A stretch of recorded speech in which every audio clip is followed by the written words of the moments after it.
Сәлем, қымбатты менің достарым. Сіздермен қайта қауышып тұрғаныма өте қуаныштымын. Менімен бірге болғандарыңыз үшін көп рахмет. Соңына дейін қарап тамашалап шығыңыздар. Дастархандарыңызға керемет сән беретін дәл осындай капкейк дайындайтын боламыз. Рецепт өте қарапайым. Қанша керекті құрамының барлығын өлшемдерін описание бөліміне міндетті түрде жазып қоятын боламын. Сол жерден қарап алсаңыздар болды. Барлығы бастысы бөлме температурасында болуы қажет. Осындай сливочный, майлылығы жоғары маргаринді алатын болсаңыздар, тіптен керемет. Жақсылап тұрып, миксермен айналдырамыз. Бірден қаттысына қоймаңыздар. Жай ғана шай қасықтың ұшымен аздап қана тұз және сахарный пудра, яғни ұнтақталған қант қосып, жақсылап миксерлеп аламыз. Осы қоспаларды қоспас бұрын маргаринді бір айналдырып алған дұрыс. Және маргаринді бірдестен қаттысына қоймай, жай төменгі градустан бастап айналдырып қоссасыздар. Және айналдырып жатқанда табақтың айналасына жабысып қалса, дәл осылай силиконды лопатамен айналдырып алып тұрып, барлығы біркелкі араласуын мұқият қадағалаңыздар. Ол жақсылап араласқаннан соң осылай маргариніміз өзгеріске енеді. Және алдын ала ұнның бетіне разрыхлитель, яғни ас қопсытқышты араластырып аламыз. Онымен ұнның барлығын бірдестен салмай, 3-4 рет бөліп қосыңыздар. Яғни аз-аздан міндетті түрде ұн, барлық қосатын заттарыңызды алдын ала бөлме температурасына қойып, жылы күйінде сақтап алыңыздар. Ол міндетті түрде қажет болады.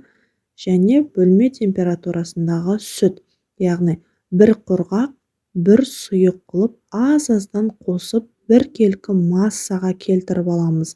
Жоғарыда айтып өткенімдей, әр айналдыратын кезінде маргарин, яғни тестамызды силиконды лопатамен айналдырып, табақтан ернеуінен сырып түсіреміз.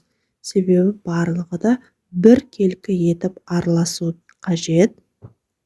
Дәл осы кезекпен бір сұйық, бір қою етіп, барлық қоспамызды қосамыз, яғни ұнымыз бен сүтімізді біркелкі масса етіп аламыз. Әр айналдырған сайын дәл осындай өте қою емес, өте сұйық емес, керемет үлпілдеген тесто шығады. Бұл соңы таяп қалды деген сөз. Қамырымыз шамамен дайын. Енді осы қамырдың үстіне бөлме температурасында жылы күйінде тұрған жұмыртқаларымызды шағып салатын боламыз. Барлығын бірден қосып жібермеңіздер. Кезекпен біреуін шағып салғаннан соң жақсылап араластыруын өз мәресіне жеткізгеннен кейін уже екіншісін салатын боламыз. Дәл осы әдіспен жұмыртқаларымызды бірін кетін салып айналдырып аламыз. Видеодан да көрініп тұр, қамырдың көлемі көтеріліп, керемет болып ісіп тұр. Бар жоғы жұмыртқаның өзі де көп қажет емес, иә? Мінекей, қамырымыз дайын.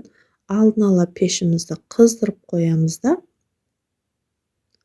капсулаларымызға орналастырамыз. Мен дәл осындай арнайы капкейкке арналған капсулаларды алдым. Әркім өзінің қалауынша үйімізде бар силиконды ыдыстарды қолдансаңыздар да болады. Және осы ыдыстарға салғанда таразы мөлшерімен 45-50 граммнан салыңыздар. Өте көп болып кетпеу керек, өте аз да болмау керек. Барлығын таразбен өлшеп жасадым. Сіздер де дәл сондай әдіспен жасасаңыздар, сонда барлығы бірдей болып шығады. Қызып тұрған, алдын ала қыздырылған пешке салып, мұқият пісіреміз.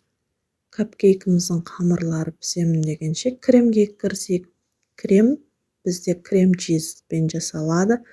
Крем өте оригинал, ешқандай да жүрекке тимейді, мороженое сияқты еріп кетеді. Жылы жерде ұзақ тұратын болса, бастысы өте дәмді. Осындай крем-чиздің үстіне сахарный пудра, яғни қанттың ұнтағын қосамыз да, бір ас қасық крахмал қосамыз. Мен бұл жерде картофельдің крахмалды алдым. Егер сіздерде бар болатын болса, жүгерінің крахмалын қоссаңыздар да болады.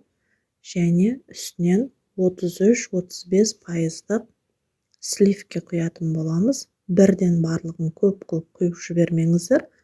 Шамалап қана астына описание бөліміне міндетті түрде жаза кететін боламын. Дәл сол әдіспен миксермен тоқтаусыз бір келкі етіп араластырып аласыздар. Егер де кремдеріңіз қоюланбаса, аздап қана